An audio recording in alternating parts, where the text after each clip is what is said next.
It's okay. You can admit that you have thought this. I won't judge you.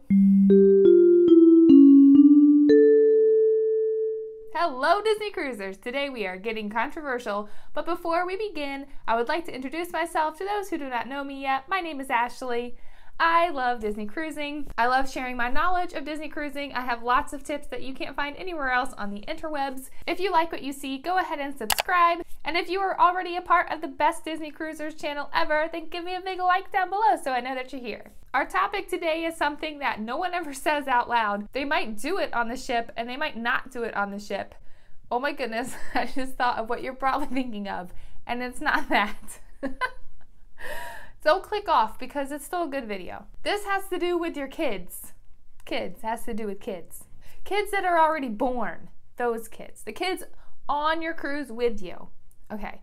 So, do you leave your kids alone in the stateroom? And these are kind of like my reasons for why I would do it or I wouldn't do it. Things that scare me if I leave my kids in the stateroom by themselves. They could fall off the bunk bed. My older one could probably figure out how to open the door. They could walk off the side of the ship. They could get stuck in the toilet. They could choke on their water. Their hair can get tangled around the little thing on the bed at the top and they could strangle themselves. Their foot could get stuck in between the wall and the bed. They could barf. They could trip coming in or out of the bathroom. Just lots of things that could concern me. And then the reasons why I would do it kind of go along with the fact that I feel like I do it every single night. Let's say that your stateroom is your kid's bedroom and the ship is just like your house. Wouldn't that be so cool? Living on the ship? That'd be so cool. I wonder what your address would be. When I put my kids to bed every night in their bedroom, they're by themselves. There's a wall next to their bed. They could hang themselves on their own bed by getting their hair caught somewhere. They have water they could choke on. They could barf. They could walk out of the bedroom without me knowing. They could go into the bathroom and get stuck in the toilet without me knowing. All my reasonings for not leaving them in the stateroom alone, well, like if I listened to all those reasonings, I would never put them to bed at night, and like how awful would that be? I do have to have time to watch The Voice and Big Brother by myself. They have to go to bed. Then there's more thoughts about leaving the kids alone. What if they're asleep the whole time? Then it's like they don't even know you're not there. What if they're just watching a movie? Or is there an older sibling in there to take care of the younger sibling? Like, what are the rules to this? I don't think there's actual rules. Like, you're not gonna get in trouble if you do it. I don't think. I know people do this. They do have the wave phones. If I did it, I would take a wave phone and make sure that my kids knew how to contact us on the wave phones. I would probably also leave one of the keys in the room if they had to go out, then they can get back in. Also on the cruise ship, once your kid turns 8 in the kids club, they're allowed to check themselves in and out of the kids club.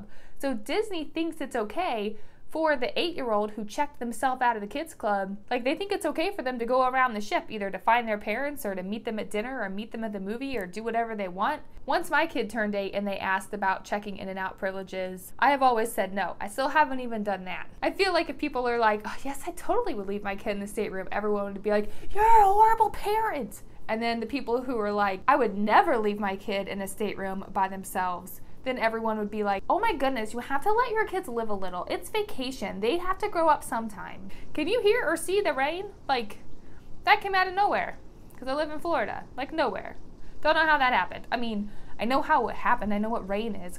Oh, speaking of rain, I do have a video about what happens when it rains on a Disney cruise. You should check that out. That's a good video. I'm sorry if you clicked on this video and were disappointed because you thought I was going to talk about the other thing, like the Veranda Club. But I know this is controversial because no one talks about it. No one wants to say what their opinion is because they don't want to get bashed for doing the wrong thing. I'm dying to know what you think. Leave them in the comments below, and I'll see you in a couple days in my next video. Toodaloo, cruisers!